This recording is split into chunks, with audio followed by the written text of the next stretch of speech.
Welcome. I'm Jill Sasking Gales, a Google Ads coach at Inside Google Ads, and I'm here with Andrew Lolk, who's the founder of Savvy Revenue. And today we are going to talk about automation in Google search ads. Because if you are running Google search ads today or Google shopping ads, no matter how much you try to lock things down, there is going to be some degree of automation coming in there. Andrew, how are you doing today? So far, so good. This is my last thing of the day. Then we're going to the Mexican version of Napa Valley, actually, wine country. So That last thing, sounds last things to do of the lovely. day. Last thing of the day. It's my last thing of the day too. After this, I'm heading over to my parents' house for dinner with my kids and everything. So I will have a slightly more relaxing and sober evening than you, it sounds like. We have in-laws here, so it's There you go. basically the same thing. Basically the same thing. Basically the same thing. Well, before we kick off today and talk about all different aspects of hidden search terms and broad match and AI Max and all these things, I want to give a little bit of context for why Andrew and I are the ones here having this conversation today. So I was thinking back, Andrew, the first time we spoke was when we were on the PPC Town Hall podcast with Fred, actually speaking about a similar topic, but it was a whole year ago. And I remember in that conversation that you and I were disagreeing a lot, but respectfully so. You would share, well, here's what I always do. And I'd be like, well, actually, I always do it that way. And this is a theme I've noticed as we become friends over the last year. You know, when you spoke at Hero Comp, I remember you spoke about how like brand is a waste and not to advertise on your brand. And I was sitting there watching you like, I disagree with so much of what he's saying. And yet I also really respect and feel like I'm learning something useful, even through the fact that I don't agree with it all, you know? And then we were in Amsterdam together, Friends of Search. We were Google Marketing Live together. And this is a really important theme I wanted to bring up before we get into the conversation today, because I think sometimes online people will disagree with someone and it turns into like disagreeing with the person and you're so wrong and you're terrible. And one of the many reasons I like being friends with you is I really respect your expertise. I really respect your point of view. I don't always agree with what you say. And still, I feel like I learn really helpful things from you. So I just want to share that before we dive in today. Thank you for sharing your perspective today. I think it's like, I think the longer you've been in this industry, we've all been wrong enough to know that it's actually a good thing if some other people have different opinions. Like some of the core things that I know today is because somebody said it somewhere and I was like, aha, are you sure? And then you look into it and I'm like, okay, this actually works. Okay, let's do that. I think a healthy skepticism to what everybody's saying is a good thing. Like there's also a thing, you and I are also working more or less completely different industries. So that gives different context where I can remember when I worked with small business owners and it's just a completely different ballpark. So I agree fully with everything you just said. Look at that. So we agree on something, Andrew. So when I get very negative on somebody in 5 minutes, then that person just needs to remember we just said that. Not at all. Not at all. Well, let's start. It feels like as much as anything can ever be controversial in the world of paid ads, that the latest controversy on PPC LinkedIn, at least, I'm sure it's on X as well, is around hidden search terms. And the fact that now more than ever, when you go look at your search terms report, you will see search terms there. Even in PMAX, you will see search terms now, as well as search and shopping. But a huge chunk of your investment will be these other search terms that you can't see. Google says this is for privacy reasons. Conspiracy theorists say otherwise. I personally choose to go with Google's explanation that it's privacy or some other reason we just can't see it. And so recently people have been talking about how hidden search terms is a big waste of money. I actually had a lawyer DM me on LinkedIn saying he was filing a lawsuit against Google over other search terms. And did I want to comment? I was like, heck no, I do not want to comment. But that's how big this has sort of gotten. And so I know you and I were DMing about this. I'd love to hear your perspective. First question for you. Are hidden search terms a good thing or a bad thing or neutral? It's absolutely horrible. Like it's absolutely horrible. Okay, absolutely tell me horrible. more. The fact that, so again, I work in e-commerce. We have plenty of data, so it's not something we have to pay a lot of attention to. But when we did the times we do venture into B2B e-commerce, or we venture into more niche areas where you start seeing, okay, half or 60 or 70% of the search terms are just gone, and you can't really figure out what to do because you don't have that much data. Your hands are tied behind your back. You can't do anything about it. So I completely agree. I agree with Google's privacy concerns, and somebody at Google explained it to me in very fundamental ways that I can't repeat because I was told not to repeat it. I think you heard the same explanations. So I understand it from their point of view, and I think they could do a better job if they came out and said some of those things, because it made me more friendly towards what they're trying to do. With that being said, I think we maybe not being able to see live hit all search terms, but they should be able to somehow process all search terms and open them up after a day or two when they can see that it's not a privacy related issue. And I don't know how they would exactly do that, but again, we are processing privacy related data when it comes to the conversion tracking. So all this, like all things that come in through conversion tracking, with the phone numbers, with the names, with the email addresses that come in through enhanced conversions, they have a way of hashing that. Isn't there a way for them to hash, identify, do something in a closed sandbox, and then release anything that's not that's not a privacy concern? So I think as a fundamental thing, I think Google needs to fix the hidden search terms. I think they need to explain it better. And we've seen how Google sometimes, I think, does a really good job of the way they brand and explain things, and sometimes perhaps not such a good job. Like, I think AI Max is an example of brilliant branding because they brought a bunch of stuff that was already in Google Ads that a lot of us didn't like keywordless targeting. Google never said those words until AI Max. Not all of us would have hated that, but all of a sudden we like it. Or final URL expansion. All of a sudden it's an AI Max. We're going to test it. So Google really does a good job sometimes. But I agree with you with other search terms. I don't think Google has communicated well about this. And what I wish is, I get that from my own account. You can't tell me what the hidden search terms would be, but I would love if Google could come out and share some hypothetical examples of a kind of search that would be visible and a related one that would not be visible. Yeah, they've never shared that, have they? They've never come with an example of what is a privacy related. Yeah, which would be helpful. The closest thing that I've seen that's actually a concern is when I on my Pixel phone, if I highlight an account number or something like that, then it will automatically go into Lens, which means it will automatically create a Google search for it. I can see that's an issue.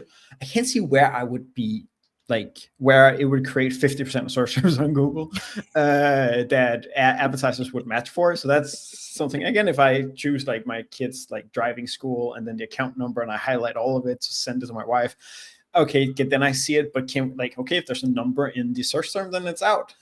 Okay. Well, that shouldn't be monetizable, right? There shouldn't be ads on that search anyway. Exactly. So it does feed into the whole thing with, is hidden search terms a good thing or is it a bad thing? And also, what's the performance related to them? Because that's really where all this conversation came from. Yeah. And I would say when I'm, I work with a mix of I'd call them small to medium-sized advertisers, probably 2/3 lead gen, 1/3 ecom. And I tend to see if we're using exact match stuff, maybe 10 to 20% of spend goes to other. If we're using phrase match, it tends to be 50-50. And if we're using broad match, it tends to be 80% hidden, 20% visible. And it was interesting, something you said earlier. It's well, we can't really do anything about it. It's we can't see what's in the hidden other search terms, but it's still something I always like to analyze because sometimes the hidden stuff performs better than the visible stuff. And it's okay, what does that tell us? If we know that a lot of longer tail, more specific queries are helpful, how might that adjust? Versus if we see that the hidden stuff is performing terribly, well, do we need to adjust our bid strategy? Do we need to look at what we can see and add more negatives? Because Google tells us negatives do affect the hidden other stuff. But the black box is it's tricky. It's tricky. So I know earlier this week, Andrew, you shared on LinkedIn your perspective about kind of non-brand hidden search terms, brand hidden search terms. None of us like hidden search terms, obviously, but it exists. Do you think that it's just Google stealing money from us, or do you tend to see it perform similarly? What's your feelings about the results you're seeing? Not the fact that it exists, but the results you see and the impact. I think overall, and I think this is another thing you and I agree on is, and we'll get into all the stuff we disagree on later, I'm sure. But I think the whole mindset of that there is a core group of people in Google working to cheat us out of our money. It's a belief I don't agree with. I think Google is way too big for that to happen. Is there things that they do that I don't agree with, like the KPIs for all of their account managers to pursue a certain adoption of PMAX and all that stuff, that can have some adverse effects in terms of quote unquote getting more money out of advertisers. But fundamentally, I don't think there's an engineer sitting at Google saying, let's hide search terms so they can go up and stuff like that. I don't think that that's the case. So I think that argument just needs to be thrown out. That then when it comes to like the performance of hidden search terms, the article really surprised me, and because we look at these things all the time. It's the good old fashioned, like ever since you and I got in the industry many years ago, you look at mobile versus desktop. Then we used to remove mobile because it used to perform really poorly. Then that became a really bad idea.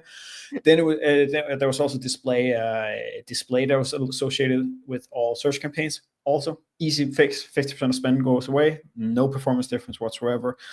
So we've always looked at all these different segments, and we keep an eye on it at Savvy because it is something we are very worried about. But it's like search partners. We look at it maybe once a year, once a quarter when we do something bigger, just to keep a tab on. And it hadn't been flagged for us before. So I was like, when I saw the article and I saw the claim that there was like it was a pretty big claim, but like it was like 20% of spend is just absolutely wasted. I was like, okay, that's a big thing. Because if there is, and this is where like disagreeing and just hearing other people's perspectives, if I can remove 20% of wasted spend from our accounts in Savvy, I would do it. Like I don't have to agree with in all these things with hidden search terms, but if that's a mechanism, is that a lever I can pull, I'll do it. But then when I looked in at our own data, I didn't see the same thing. And then I was like, so I know Colin, who wrote the article behind the scenes. We've hung out several times, met. So I wrote him, was like, Colin, what the fuck? What the fudge? Like, what are you doing? And he then pointed me to the article. I was like, did you read it? I was like, no, I just read the headline, like everybody else. And then I went in and I was like, they say it themselves. Once they pull out branded search terms, it's a non-issue. It's the same performance on hidden versus non-hidden. I'm pulling it up now. Did I just go away? Pardon? My screen blanked out. Oh no, you're still here. We got you. Okay, that's good. But it was a performance difference between at the non-brand side, there was no issue whatsoever, which I thought was really between hidden and visible, right? It was about the same ROAS, yeah. So that's the same thing we see. And again, this is e-commerce, D2C e-commerce, so there's no issues, and we're plenty of data and stuff like that. So I think it's one of those things that a lot of people will take that and use the argument that something is completely wrong, instead of going in and saying, okay, there's actually nothing wrong. Then there's Anthony, who does marketing for lawyers. He's absolutely he's screwed.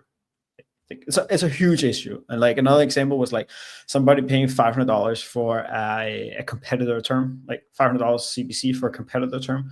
How many of those are in the hidden search terms? So I think it's an issue, but I think for 80% of advertisers out there, it's not really an issue. It's not the huge issue. No, it's not. Look at it like you look at anything else, to your point, right? Like the one thing I do really like about the headline, it made us all think and talk, which I think is great for our industry. And it'll probably cause a lot of advertisers who didn't even know about this to go check their search terms report and look.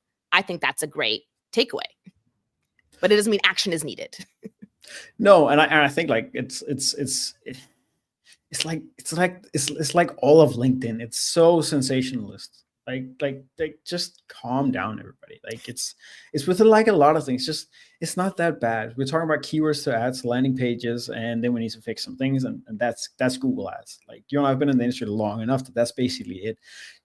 And then there are some people, and I made a post like a week ago on Twitter about like there's this famous PPC influencer, something like your favorite PPC influencer doesn't do any PPC. And there are a lot of suggestions. There's a lot of hate for a lot of PPC influencers out there. Nobody gets it right, so that's a fun thing. But it's just like some of these things just doesn't matter when you're actually hands-on with accounts, and that's what I think I wanted to highlight the most with the hidden search terms. It's not that big. Like look at it, but it's not that big of a deal. Move on, everybody. Move on. Don't take the fight with Google. You can't we can highlight it. We've seen things work when we say to them many times. I can say for a fact we're not getting full search term data back unless they can do something with their AI models that can unclassify things. But other than that, we're not getting. It's a drum we need to stop beating because we're not getting it. I'm with you. And actually, something that happened a year or two ago was you used to see all search terms, and then there was a time where you could only see search terms if you got at least one click on the search term. And then this change happened where we got a ton more search term visibility, where you can now see some searches even if you only got one impression and no clicks. So it's this. And do you look at them? Do you look at impressions without, like, search terms without clicks? Do you look at that? When I look at a search terms report, I sort it descending by impressions. So sometimes we might see a search term that had like 200 impressions and no clicks. And that's the reason I sort it that way. And in that circumstance, you can add it as a negative. But often I'm like, no action is needed, because by the time I'm looking at this a week later, smart bidding has learned. And so that was the other thing I was going to say. If like, usually when I see hidden other search terms being a problem, it's for like smaller budget lead generation advertisers where a conversion in Google Ads is not a real business conversion, which is why this is an issue. So like, the problem isn't hidden search terms. That's the symptom of the fact that you're using smart bidding towards an action that's not the real action. And this is why I think it's not as much of an issue in e-commerce, because you're using a purchase, money in hand. And so while initially you may see hidden stuff, initially you may see some search terms that don't do well, by the time you go to try to add it as a negative or whack it into submission, like, smart bidding has learned and it's going to move on because it wants to achieve your objective. And so that's the root cause to come to either offline conversion tracking or smart bidding, rather than a symptom, which is hidden search terms. And people will fight you on what you just said. That like the smart bidding can figure it out. Like I do agree. Like to a certain extent, smart bidding figures out, and I'll say the same thing. And then there is like 10, 15, 20% where it's just, this is just bad. Again, we go back to, if we're going to see half the search terms, there shouldn't be a huge difference between what we see and then what we are otherwise matched with. It's not like there should be, like, if we're advertising for shoes, then we'll see shoes. Generally, okay, that might be a very broad suggestion. Let's say we have like slim notepads. Okay. Then we'll see search terms for slim notepads. It's not gonna, if it gets expanded over to something else, which we'll talk about with broad match in a bit, if this gets expanded into something completely horrible, we will also see it in the visible search terms. So like, I don't believe that there is a completely different type of hidden search terms that just don't perform at all, or that Google is hiding some expansions into there. Google's doing a good job on highlighting with AI Max. What is AI Max match type? With smart bidding exploration, which I would love to talk about later as well, because people are starting to hate on that really, really quickly. Then it's just they're adding a lot of transparency, and they need to get some credit for that. I just think you should be able to see kind of the search terms you're hitting, and if there's something that's not working, like if you're selling posters, you will get a lot of impressions and clicks for people just searching for dinosaurs if you have a dinosaur poster. With figurines, with all, it happens, and Google doesn't really know to completely remove it because it's a very low CPC. You get a lot of traffic from it. It seems to, and the CTR is high. So it seems they have some indicators that you should be visible for this search term, and that's where we can go in and go. And we know we're not supposed to be here, but that is visible. And if I remove dinosaur there, I'll remove dinosaur from elsewhere too. So, and there's 18 different ways to counter argue what I just said, but as fundamental, I don't think it's a big an issue. And it's also, moving into kind of broad match and AI Max, the whole point of that is that the smart bidding, assuming you're using it with smart bidding, is going to look at the user's query, but also everything else it knows about that user. So for your dinosaur poster example, like, it's possible that yesterday the person was searching for posters. Today, they just type in dinosaur. Google knows, but you don't, that right before that, they were on your competitor's website looking at dinosaur posters, and then they came to Google and just searched dinosaur. So you would want to show them an ad in that specific situation. Now, is that going to be every single situation? No, but I say that to say, especially, as Google talked about at GML, we're moving from like keyword query matching to intent matching and intent predicting. You're going to start to see even more search terms with broad match, and especially with AI Max, that you're like, I would have never put that in as a keyword. And it's like, yeah, that's the point. If you want to grow your account, that's the point. But you pair it with smart bidding, it's going to do some dumb stuff. Like, smart bidding starts as dumb bidding. We all start dumb when we're born. We learn, and we grow. But it's hard to have the patience to do that. And it's a complete reversal of how we all did this 10 years ago for those of us who were doing this 10 years ago. Completely. And you make it like, it's only going to get worse with AI. Like one of the things that I think we all agree on is that with AI, we're going to get a lot more context. And Google is already using that context. Like this is what you searched for before. This is the pages that you visited. So your search, how commercial is your search? How likely are you to buy something? And I've always been a little bit after Google on this front, because I think they should do a better job showing that there's something there, that, hey, these guys have visited something before, these are like higher search intent. This is why the CPC is higher. This is why this, I think, because the data is there, and I would love for them to show it. And I say it every single time I meet them. Can't you just give me a report that shows all these things? When you bid higher, when you do this, then you do more. And when I say it, it's just like, you give me a wireframe, you give me a mock-up, Andrew, of what you want, of how you want to show that. So they've definitely thought about it, but they think it's a very, very difficult job to do.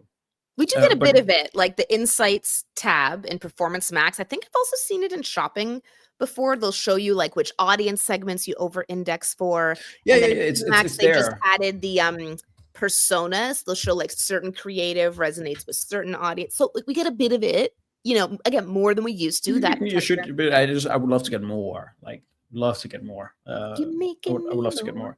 But it also, like, if the conversation starts becoming like, how many of the old manual things we used to do are still important? And one of those things is negative keywords, where it's just the effect of it is really getting really low, because it's getting really hard to figure out what's the intent behind a search. So I just like, we have a client that sells accessories or jewelry for men. And one of the first things when we took over the account was we had a conversation around search, and should all keywords be combined with for men? Because they were like, yeah, of course. And I was like, yeah, but then there's suspenders. 90% of people searching for that are men. Ties, men. So no, then we're limiting the account. Then the conversation started going around, okay, what about earrings? Yeah, that's like when 80% of the people who search for earrings are probably women. We need to have the qualifier in there. And then there was, what about titanium earrings? What about steel earrings? Like, when does a term by its intent and of itself actually become a men's search instead of a unisex search versus a female search? So, and I think there's a really good relation over the negative keywords on that, because you can overly add negative keywords today, and especially in the AI world. If you go, this is just a negative, I shouldn't show here. The video I did right before this said in nicely terms. It was a critique of one of the LinkedIn comments we get strategies, and one of the things was like, add negative keywords every 48 hours. I was like, that's a bad idea. That's a really, really, really bad idea. But there's still people who do that. And I think just like really trying to relax the algorithm, and this goes back to the old-fashioned thing, add the right data, let the automation run, remove the 10-20% that you can see is absolutely garbage. But then, like, don't think you know it all. There is also value in a click. And this is where you and I are going to start different, because like the value for click for small advertisers is really different from somebody trying to push into 100 or 500 or a million a month and spend. Totally. It totally is. And it's sort of, what we're both getting at is that now with all these, whether it's AI targeting, AI creative, it is like leading from the front with the right data, rather than like swatting from behind with the negatives and the exclusions and the whatever. But actually, something I learned from you, I think it was one of your YouTube videos, but it could have been at Friends of Search, was you talked about removing negative keywords, how you had this client. Could you tell us that story? Because I've since done this with clients and it's been great. And I would love for you to explain what you did and what you found. So it comes back to the way that a lot of people have worked with negative keywords over the years, and especially agencies will have certain processes that everybody follow. And one of those processes that is a leftover from a long time ago. I used to kind of do it, but I never really bought into it being a thing. But it's the whole thing about keyword cannibalization. So you have the search term or you have the keyword in. So you have the keyword Nike running shoes, and you have like keyword Adidas running shoes, and you exclude Adidas from the Nike campaign and this whole thing. that's a bad example, but you exclude running. Keyword sculpting is what I've heard it called. Yeah, keyword sculpting. I've always called it cannibalization.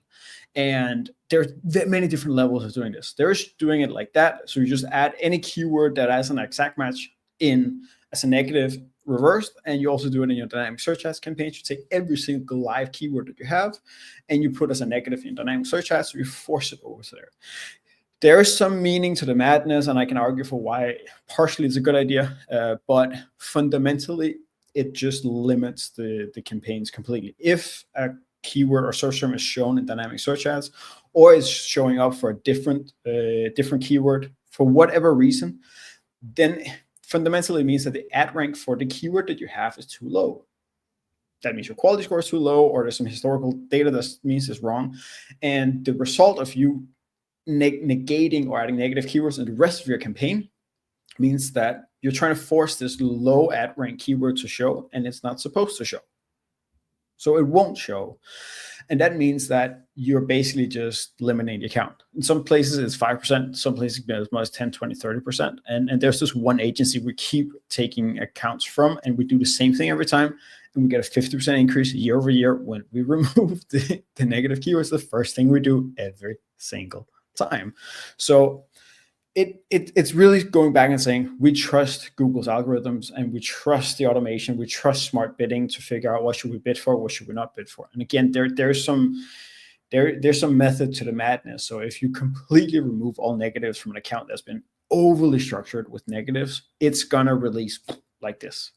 So you want to have, okay, a budget set in place that's not my traditional like double, triple, quadruple, 10x the daily spend, which I sometimes like to do, but just like 20% higher than what you normally spend. Maybe you use some max CPC limits in your portfolios, just to say, okay, don't go absolutely crazy here, but you kind of lean into it. You can also just delete 10, 20% of the negative keywords per week, so you don't release completely and draw too much inefficiency, because there's of course some inefficiency in there, but the amount of accounts that we've taken in the last year, maybe 5, and again, we don't take more than 8 accounts in a year, maybe 5 of those 8 have all had all negative keywords removed, and all have outperformed after, which is interesting. It's amazing. And I saw this. So there's a client I was working with who, smaller kind of Etsy shop owner who launched their Shopify store, and they had a bunch of negatives in there. And so I saw your video and happened to meet them the next day. And I was like, you know what? Just remove the negatives. Just remove the negatives and see what happens, right? And what happened is they started serving ads on all kinds of competitor search terms. Like if they were Adidas, all of a sudden Nike running shoes, Lululemon started coming in, and it converted really well. And they were surprised. And so then we met, a month later, and we looked like their conversions had gone up, their ROAS had gone up, everything had moved in the right direction just by removing all these negatives. And looking at the search terms, we saw, guess what? You do really well when people are searching for competitors. Obviously, it didn't perform the same as their own brand, but it performed just as any other non-brand search terms would. And that was a great learning. And it was because they had an assumption, I shouldn't bid on competitors. And it's like, well, actually, go for it. And another aspect of it is, so there's the one aspect was the keyword sculpting or cannibalization. There's also just like what didn't work a year ago might work today. Like, especially in e-commerce, like if there's like, everybody agrees off-platform optimizations, again, prices, product pages, etc., just as important as what you do in the platform. But if there's something like if you're in Europe, we have a lot of stores that sell a lot of different that are resellers. We're a few of them in the US, just in general, because it's all Amazon over here. But if you're a reseller and you have 10 blenders, then the keyword blender is not going to work. You're not going to, you don't have to write it to hit a keyword that early in the funnel. So it's not going to work. So you're going to exclude it. But a year later, if you've expanded to 50 or 100 or 200, then you can suddenly hit that keyword, and it will perform for you. Try keeping track of that. There's it makes no sense. So working with negatives as well. So removing them once a year makes sense to try, but there's also just like categorizing your negatives. So in one account, we have a peak over the summer, and we're saying we have peak negative keywords and we have low season negative keywords. So during peak, we only leave the negative keyword list that what we call they're complete irrelevant. They sell categories we don't like. It's category searches we don't sell. It is agreements with competitors we shouldn't be bidding for completely. But outside that, we have a low season where if this didn't perform in the low season, then we still let it spend over peak because everything does better at peak. And this is like the same thing. Like it used to be the trick with like mobile bid adjustment back in manual on Black Friday and in Christmas. Just remove it. Just let it flow. Performance was amazing because nobody did the same thing. They would just like overall change their bids. So it's the same thing here. Like when it's peak, whether or not it's a seasonal peak to your industry, or if it is something related to Black Friday, Christmas, so it's more of an overall peak, release everything. You'll see everything just starts converting better. What didn't work a year or 6 months ago will suddenly start working. And then there's a trick. How do you actually implement the negative keywords again? If you have to, do you say, okay, this is just, now we do a fresh start, or do you apply the negative keyword list again afterwards? I go either way. I like to think about like accounts as peacetime versus wartime. Okay. Have you ever heard that term? Well, when I worked at Google, we used to call it a war room, but then that was not politically correct, so it changed to a win room. Now they're called win rooms. So I say, so if you have some headroom in your ROAS, in your performance, and you're basically doing good, you're profitable, then you're at peacetime. Then remove too many negatives, too many restricting the system is a bad thing. However, if I am losing money, if we are not doing well, if we're unprofitable, then you remove all the waste that you can find to remove it. And you say, okay, I also lose out on 10 or 20% of the top revenue of the scale, but I'm not trying to scale right now. I'm just trying to make it profitable. So I like to think of it as peacetime and wartime. How to actually do it. Growth time and steady state time maybe would be our non-war language way to say it. No, what I like, it's true. Different times, whatever. If you're in the roofing industry, right? Like the summer and the winter are really going to be different for you. I was just on a coaching call with someone whose clients are in like a medical field. And I didn't know, but in that specific medical field, there's huge seasonality changes. And it doesn't always just mean Black Friday, Cyber Monday for retailers. Lots of different industries can have different, apps have different seasonality, gyms have different seasonality, and it's important to keep that in mind and allocate budget accordingly throughout the year. I wanted to talk about broad match. Let's talk about broad match. What do you want to say? We haven't disagreed yet, Andrew. I'm a little bit disappointed. It's because I'm being fair today. You're being, is it? We disagree when you're not being fair? Uh-oh. I always have to catch you at the end of the day on a Friday. I wanted to show a report because there's a lot of people that go out and they talk about broad match as if it's like absolutely magical, and it's the key to growing accounts and stuff like that. And I wanted to let me just you hit the share button and I'll put it on screen for us. Image file, share screen. You know what? I'm gonna share my Snag it, and I'll put some screenshots in there. Okay. Just because then I don't have to show a client name. Excellent. So can I add this to the screen right now, what you're sharing? Yes. So let me see if I can just get it. No, wait, there you go. Okay. Then it's a little bit bigger. So what we're looking at here is the typical report you pull out of Google Ads. You say, okay, we have the keyword match type. This is the report a lot of people will go and look at overall for the entire account. I've excluded brand terms here. And okay. You'll go exact match, phrase match, broad match, and you'll see broad match spends the most. And ROAS basically is very similar across all of them. Yeah, they're pretty similar, which is surprising. But ROAS is also pretty similar. So this will, if you just look at this on the surface, it'll go like, hey, third of our spend, a little bit, like maybe even a little bit higher, is actually going to broad match. Broad match is really working. And this is like a lot of things in PPC. If you don't look deeper, you miss things. There's such a thing as search terms match type. And again, it goes back into when we talk about search terms and hidden search terms. But in this report, can I remove this? No. There we go. There we go. Is it too small for people to see? I don't know. If anybody zoom in if work they with want to. clients, they need to use Snagit so they can do like this. Huh. That's cool. And then you can do this, and then your screenshots are much simpler. So this is the search term match type report. So the difference here is that the one looks at a keyword match type, and this look at a search terms match type. So and this is really what it shows, is that you're seeing that 80%, more like 60% of the spend goes to the exact match term. Can I explain this for a moment before you continue? Yeah, explain. Sure. So the search term matchup is when you look at your search term report, let's say you have a broad match keyword of Google Ads course. Okay.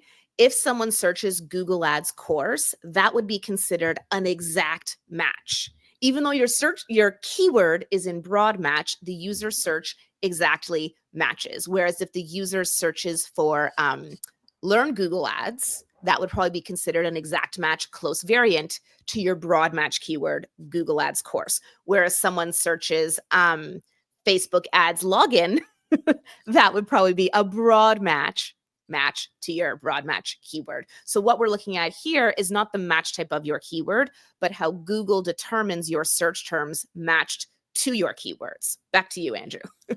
Exactly, and that's the point when people say, "Hey," because I can definitely see when you look at the first report and you go, "Hey, a broad match is spending 40% of the spending account, and the ROAS is pretty good. Like, why should we do anything about it?" And it's super important. So you can kind of start assuming, like, we need broad match to scale, we need broad match to do this, and that. But when you actually look at, okay, if you didn't have broad match, you would have hit 90% of the same search terms, anyways. In this case, it's performing like we want. It's like, I don't want to remove it. It's like, again, I'm not saying anything negative about it. It's just knowing what you're supposed to do in the right time then really works, because I'm happy with a 5x return on broad match. That extra scale and what it hits there, I'm happy. I have no issue whatsoever. The one thing I did on this account on top of this is I went in and I looked at it on a campaign level. Some campaigns, the ROAS was like 1x on broad match. So really removing it in those cases made sense. Also looking at what keywords actually resulted in a good broad match, so to speak. So I think just looking one step deeper when we talk about broad match, when we talk about search terms, when we talk about all these things, is really, really valuable, because otherwise we'll end up just thinking that, hey, this is what moves the needle, and if I've done this, now it works. It's broad match can work, definitely, but phrase match, and like we all complain about how phrase and exact match are really, really aggressive today with their matching. You don't like, broad match is really broad, and that goes the whole conversation over into AI Max. Yeah. What will AI Max bring to the table, and how does it change the campaign structure that we need to think about moving forward? It's interesting. Before we get there, I'm someone who, like, up until, let's call it 2018, I was a phrase match girly, because I'm like, let's start with phrase. And then based on what we see, we can either loosen up to broad, tighten up to exact, but phrase is sort of our like in the middle Goldilocks. And now I'm like, exactly. I barely use phrase because I'm like, either I want as much control as Google will give me, which exact match does, only to a point, of course, because of close variants, or I want to leverage the additional signals and contextual cues that broad match has when paired with smart bidding that phrase match does not have. So for me, I don't tend to use phrase match anymore. But where I like to use this view you're showing right now, especially with smaller clients, is we'll look at the search terms report. We'll look at, the top 50 by impressions, and we'll just eyeball that match type column and see, like, is most of our stuff coming from close variants or the keyword itself? Is most of it coming from more broader phrase matches or exact matches? And that's how we can help determine if we're using broad match, do we want to stay there, or do we want to narrow, or vice versa? If we're using exact match, are we getting a lot of close variants or not? Like, it can help you figure out how to expand or potentially restrict. I've never looked at this report view, though, like on a macro view on the whole thing. And it is really interesting to see. And so in this circumstance, you're saying, even though the broad match is a much smaller portion of spend and does have a lower ROAS, it still meets your goals. And it's kind of like if you had erased that row, like if you had just not had the broad match, you would have gotten a similar amount of revenue for a higher ROAS, but the slightly lower ROAS is acceptable to you for the incremental revenue you're able to get as a result, right? Yep, I'm very happy with it. So you're spot on. You're And spot so on. have you been experimenting with smart bidding exploration at all? Because that's exactly what smart bidding exploration was designed for. So this is actually where it starts getting really interesting. So I thought it we was just already interesting, so now I'm extra excited. so I've tested it, and outside of a couple of days where this just didn't work at all, it shut off my account or shut off the campaigns. It was really, really weird. But Gotta love the betas. The thing to look at here, and this is a kind of an interesting case, because so the one thing to look at is the drop down that's come in that's called unique search categories. And then you can look at it whether or not it's with conversions, clicks, or impressions. That's really where you try to find out how much net new is smart bidding try to find. In this Got it. So can I case, pause you for one, just to make sure I yeah, understand, because this is all very new. So the red line is showing your campaign, what it was getting, what it would have gotten. And then the blue line, Google is showing no, you what it got from the smart bidding exploration. no, in this case, we're doing average target ROAS. So basically what the target ROAS was, that's the red Oh, one. okay. But you changed through the period. Yeah, and then the blue one is how many unique search categories we're hitting. And the whole thing of smart bidding exploration is that when we enable that, it should chase more unique. We're allowing it to say, okay, you can hit overall 10% lower ROAS in this period, which means that basically you can spend 10% of the budget and get no return. Worst case scenario. That's where we're started. And the way we manage this a ton with just increasing and decreasing targets all the time to try to say, hey, go out and find data, restrict, go out and find data, restrict. So smart bidding exploration for me is amazing. It's a better way than what it did before, because what we did before, it would potentially, once you make a turn, decrease your target ROAS, like we can see here, the target ROAS is decreased and it goes up in the unique search categories, but it will also increase the bids for your existing, what I call search categories or segments. It will increase the bids because it can, and sometimes it's just a bad idea. But we wanted to go explore, and that's what smart bidding exploration does. And I thought this was really interesting because we went in and we actually decreased the ROAS target quite significantly from 500 to 400 here. And it did increase the unique search categories. There was the same time as we enabled smart bidding exploration with 10%. That's what the green line down here shows. But then we started slowly increasing the target ROAS again. And we can see that it actually didn't drop the unique search categories until we started going back to 500% target ROAS. And the question is then, which we need to wait another week, is there anything with the conversions that were still pending? Like, is the conversion lag from last week incompletely? So there's still some data that's pending. But the initial data, when we look at also different accounts, is kind of the same thing. Smart bidding exploration, it does impact the amount of unique search categories you're getting, which for the right case can be lethal. Because like I say a lot, lowering your ROAS target doesn't mean necessarily that you lower your actual ROAS. Because if Google during a peak season, like I have a client that sells swimwear, right now we're going to get a lot of swimwear stuff in. And the more we tell it, hey, go explore, then the next search term is more likely to actually perform really well than it is to perform poorly. So the ROAS can actually be quite high, even though we lower the ROAS. The same thing with smart bidding exploration. So all the people, and that's kind of like, I don't want to pull up this one, but because then people can see the name, but like I saw it on LinkedIn already, people are already being really negative on smart bidding exploration. It's just stealing. It's just taking money away. It's just wasting your budget. And all that is correct if you don't use it correctly. Like all these features are just use it at the right time for the right purpose, just like new customer acquisition, just like all those other tools and features we have available. They're really, really good at the right time. But if you try to enable smart bidding exploration when you're going out of peak or in a low season, it's a really bad idea. It's a great point. And, when smart bidding exploration, I actually found the Help Center article the week before GML. I was like, what the heck is this? And then they talked about a GML. And I had a really hard time wrapping my head around how is this different from just lowering your target ROAS. And so you mentioned it here, and I feel like I understand it better now. So I just want to put a fine point on that because it's such a nuance. So first of all, smart bidding exploration only for search, only for target ROAS, at least for now. So like if you have a search campaign on target ROAS, then you could even start doing it. And what you said that I just want to highlight, because it's a really great way to think about it, is if you lower your ROAS target, that lowers your ROAS across everything Google is currently doing for you and can affect your performance on everything.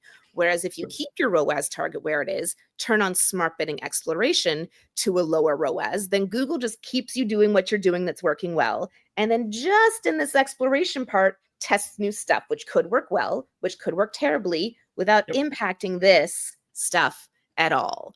And so that exactly. I see That's the usefulness nuance. in. It's such a nuance. Like try explaining that to a small business owner.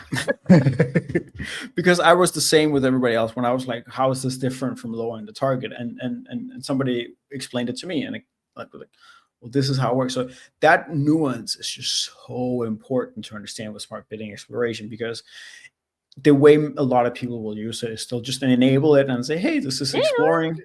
And then over time, they'll see like, if they put it on 20% exploration, then their 500% ROAS will go down to 400%. And over time, they will start increasing that ROAS target to 600%, to 750. And now we hit, the smart bidding is just not hitting my ROAS target. That's not how it works.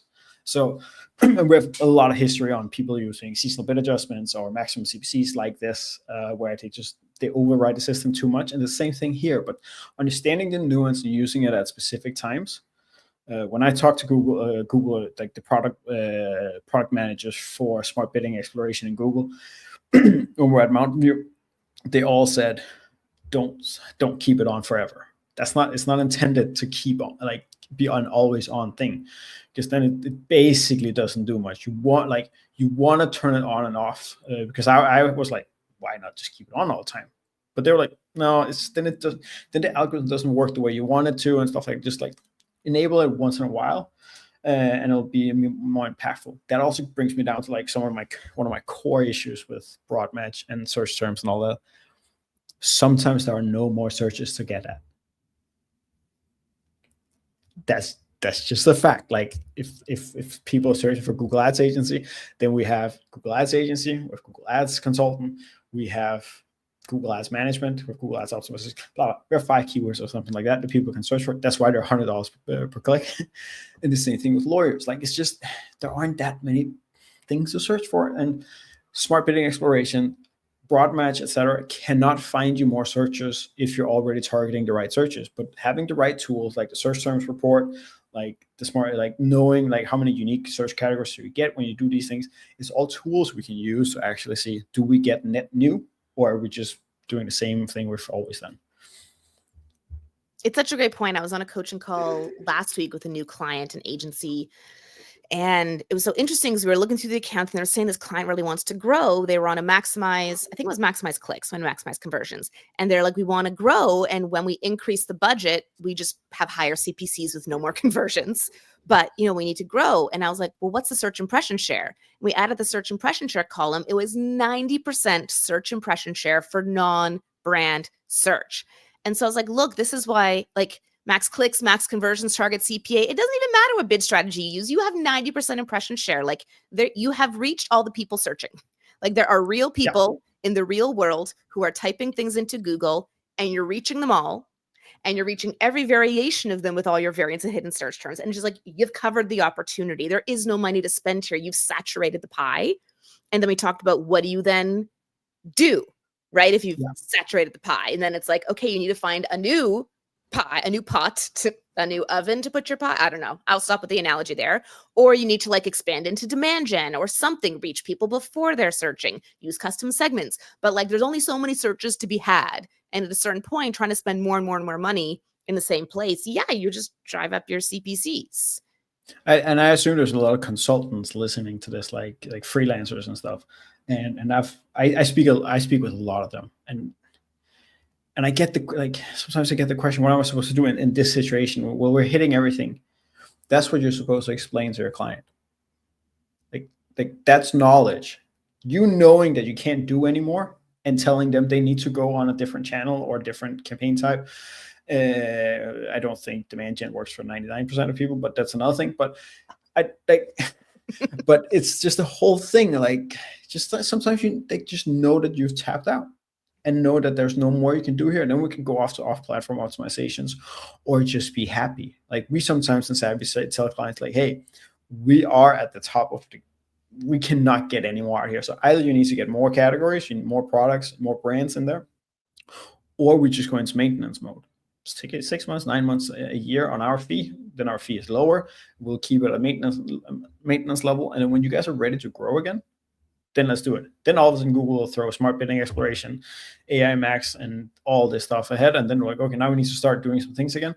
But like, as a consultant, being able to explain to the advertiser what is actually going on is such an underrated skill today, because most people can't do it.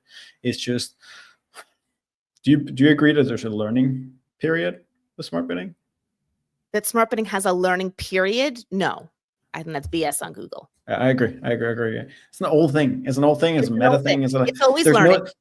There's no always learning. Period. There's no such thing. So like I can't tell you how many agencies, how many freelancers will just say like, well, it's in learning mode. We can't change it. We don't need to do anything. Like, no, like explain what's happening. Explain what's going on. Explain why smart bidding is bidding higher. Explain why it's bidding lower. Do things. Explain how many searches are available. Explain seasonality. Explain. Yeah. And if you can't explain, it's something I say to a lot of my, I coach quite a few agencies and freelancers as well. And often I say, agencies don't lose clients because of Google Ads performance. Agencies lose clients because of poor communication. And that's why you can have certain agencies that like don't know what the F they're doing, but they're very proactive with the client, and they'll suggest new things, and they'll communicate well, and they respond in a time, and they're professional to work with, and they keep that client for a long time. And then you can have another agency who like does the best work and is super innovative and all this stuff, but doesn't explain it well, forwards, a 10-page Looker Studio dashboard with 1 million numbers, doesn't respond to emails quickly, whatever, and they'll lose the client. And I think people wish that weren't true, but I've seen it so many times. I mean, when I worked at Google and since working at Google, that like the agencies who keep their clients are not necessarily the ones with the best Google ad skills. It's the ones with the best communication skills. And so if you have the Google ad skills and the communication skills, then like you're printing money. You're not worrying about, your agency business right now. But I think that's counterintuitive for a lot of people. I have I founded a big agency. We were 150 people, 80 in PPC or 70, 60, something, and 20 in SEO or something like that. So, you know me, I'm a product person. I know Google Ads really, really well. And we had like 8 different team leads. And it was funny to see how they were different. So some are really, really like product. They're good at the product. They're good at Google Ads. And they generally do a good job. Then maybe communication was not that good. And then there was the people who were really bad at Google Ads, like surprisingly bad. When I looked at it, I was like embarrassed. But their communication skills were super high. Those people would have clients write me and say, oh, you guys tried your best. Google Ads is not for me. And then I looked at the account and I was like, that's not why. Google Ads can't work for you. You just need to get somebody who actually knows what they're doing here. And that's a problem with big agencies. But I see the same thing, like just in general. Like if you're really good at what we do, you need to be good at explaining it. It has to come in there. But I do think that there's too many bad agencies out there today. There always have been, like ever since we sold click packages 10 years ago or 15 years ago, like there always has been. So there's nothing new there. But and that's every industry, right? Yeah, it's every industry. Plumbers also suck. Lawyers also suck. My lawyer the other day didn't send something to the court, even though we asked him, have you sent it? So there's people everywhere. That's horrible. Everywhere. So. Okay, before I let you go over to Andrew, we haven't explicitly talked about AI Max yet. So have you tested AI Max for search campaigns? Any thoughts to share? What do you think? So my thinking on AI Max goes back and forth a bit. So I on the surface, I think it's just dynamic search ads on steroids, and that's what it is. But it is, unless you use broad match, it is the only way to get into AI mode and AI overview ads. And it's been explicitly stated in the release documents, in documentation, and by Google. So that's not me guessing. It is just what it is. So outside of running broad match, you have to run AI Max. I have from an e-commerce perspective, that's where I give it the most thought. I fundamentally don't like dynamic search ads, or in this case, AI Max, in my existing campaigns, because it means that a landing page for Adidas running shoes can target Adidas, it can target running shoes, it can target shoes for whatever. It can target different keywords I don't want it to target. So if I only focus on, let's say, branded keywords, Adidas, Nike, etc., and I've paused my other keywords because they don't work for me, then all of a sudden AI Max or dynamic search ads can start spending for it. So all of a sudden I'm starting to go like, this is not what I want. So I go really back and forth on it, whether or not I think it's a good idea or not. Fundamentally, I don't have a big problem with it, but let me just see. I'm not remembering my thoughts right now. I had some thoughts the other day. I'm just pulling them up right now. Yeah, while you're collecting your thoughts, I'll share a bit of my thoughts. I agree with you. I think for e-commerce advertisers, like you already do keyword list targeting. That's shopping. Shopping is keyword lists. And in a way, like shopping is final URL expansion, sort of. Like you have all your different products that you want in your feed, and there's no specific keywords there. Google figures it out from your feed. And then the assets, like is the shopping ad generated for, I don't know, if you're kind of already there. I see a lot more utility for lead gen advertisers or B2B advertisers, because AI Max is going to flex into these other searches that you may not have otherwise. But it's interesting. It's like the keyword list targeting is stage one. And then if you turn on keyword list targeting, you have the option for automatically created assets. And if you turn on automatically created assets, you also have the option for final URL expansion. So the couple of coaching clients I've seen who've used it, they like it. They say it pulls it, like that's not pulling in anything surprising search term wise. It's like, oh, competitor terms, oh, single word keywords, but from the few clients I've seen who testing it, it's stuff they wouldn't have advertised on anyways. It's bringing enough conversions at a good enough cost that they're willing to keep it on. Is it going to be perfect for everyone? No. But just like you were saying with smart bidding exploration earlier, I know it's one more opportunity. If you're maxed out and you want to expand and you want to grow, it's a tool to do that. So now I remember my thoughts, and Okay. I agree with everything you just said. I think the biggest thoughts around, so AI Max, most of us is going to have to enable it in search in order to get into the AI mode and AI overview ads. So with that being said, I don't think we get out of it outside of YouTube broad match, which that's a discussion of itself. But I think you don't get out of using AI Max. My overall thing, I think the text the new text assets, I don't think that's wise to enable yet. So I think that's a setting, that's a feature to remove unless you don't touch your accounts a lot. If you never touch and optimize your ads, then just adding any new assets will be a good idea. And the way responsive search ads work and everything, you're most likely not going to have a super bad experience. And again, if you are the kind of brand or a kind of business that could get really hurt with writing the wrong thing, you're not supposed to enable it anyways, and you're supposed to be much more on top of it. But if you're a little plumber in Boise, Idaho, or if you are some kind of DTC brand, nobody cares if it's for a couple of impressions wrote something completely idiotic. If it doesn't work, if it doesn't get a CTR, if it doesn't convert, then it will go down the ranks and it will not be shown. So I don't think that's a huge thing. I just don't think it's a net positive if you're actively managing your account and writing new ads today. I think it's too much of I just don't think it'll be a net positive. Then there's the whole URL inclusion versus URL exclusion. If you're not using dynamic search ads today, then I do think it's like having URL inclusion and like expanding the URLs is a really good idea, because most e-commerce stores and most people in general are not using their entire website when they're advertising. That's also why a lot of people that I saw when PMax first came out, they said, wow, now I'm getting 10%, 20%, 30% more conversions. And when I went in and looked, it was like, okay, it was search. It's not branded search. Let's just take that out of here. But it was just search. It was like when we enable dynamic search ads, it does do like 10, 20, 30% more volume, and it's just what it does. So that's a net good thing. Then there's the whole messing with my campaign structure. I really don't like it. I think it's going to be a necessary evil, though. I think we're going to have to rethink how we do campaign structure, how we think about some of these things in the future to enable AI Max and full exploration, because where I think that it's not there today with the way that it writes assets and headlines for us, there's no reason why it shouldn't be able to write, like, customize a headline for somebody that, like me, searching for running shoes with people with plantar fasciitis and who needs arch support. There's no reason why it can't, after I've given it all that context in the AI mode, that it can't specifically write that ad, instead of me having an ad that says cheap running shoes or whatever. Yes. Stupid general thing. So I think we're not, like with a lot of AI, we're not quite there yet, but we're getting there. And the second we get there, then the performance will be so nice. So I think we have to rethink campaign structure. We're going to spend a little bit of time here in this year thinking about how we're going to restructure for AI Max. Is still very early, Yes. But the early signs we see are also, they're also decent.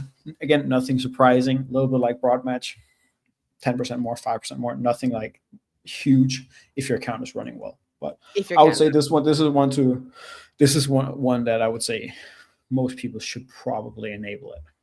Test it at least. Yeah. Yeah. Well, that went by very quickly on my end. And I feel like we've disappointed the people because we mostly agree here, Andrew, but maybe that's also just a sign of how the industry is evolving. And you know what I mean? There are many different ways to get good results from Google Ads, but I think the core principles of feeding it the right data, testing new things, not having a one-size-fits-all approach, understanding the business and the offer and the landing page are just as important as what we do in the account. And what I think most importantly, just trying to work with the system rather than trying to fight against the system. You will lose. It's Google.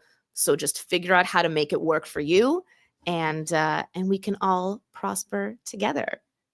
Thank you so much, Andrew, for joining me. Thank you, everyone who has tuned in live and who is watching the replay. If you would like to hear more from Andrew or I have linked below this video both of our LinkedIn pages as well as both of our YouTube channels. Have a great weekend, Andrew. Thank you. Yes, sir. Thank you.